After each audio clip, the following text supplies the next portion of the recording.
Hi there, it's Chris Carson with Century 21 Ace. I'm David. David with Radon Specialist. Radon, what is it?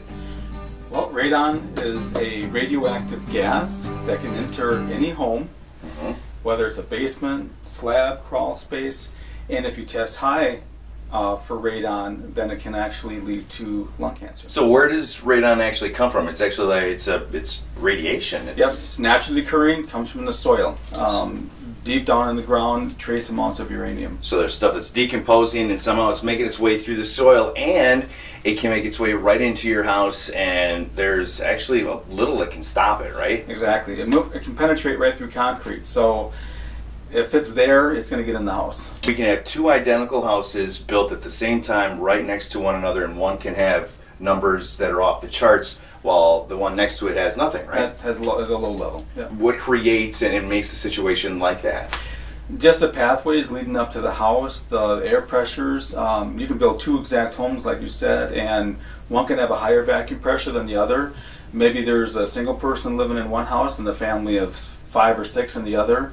Kitchen fans being used, bath fans being used, doors opening and closing more. Right. How you live in the house, how many people live there, all affect the vacuum pressures. So the better the seal on the house, it creates that vacuum, so it's pulling the stuff right through the concrete. And if your home happens to have a sump pit, then you've basically got an expressway for the radon to make its way into the house. Exactly. That's cracks at the joint, cracks through the slab, open sump pits. All those things can lead towards higher levels. Now, is there some areas that you know that have higher testing as far as radon numbers versus others? Is it just a completely random situation? Well, it's random, but because we've done this for so long, we definitely know there's certain areas that tend to test higher than other areas. Some hot spots out there. Yeah, Neenah, parts of De Pere, parts of Sherwood, parts of Menasha, parts of Appleton. Some neighborhoods tend to test low, where a block away they tend to test high. It causes lung cancer, it causes leukemia. They're doing other studies on some other things, but the bottom line is it's a low dose of radiation, and over time it can do damage. And that's where it's dangerous. There's no symptoms. You don't know it's affecting you till you have the disease. And radon can be found not only in the air but in the water. In the water also. Yes. So how does that end up happening? Is there so much saturation that it, I guess? Right. Well, it's again, being in the water, it starts out as radium, more of a solid, and as it aerates through your faucet, through your shower head, through the laundry machine, things like that, it aerates into the air. And in our area, no one's really ever tested high for radon in water.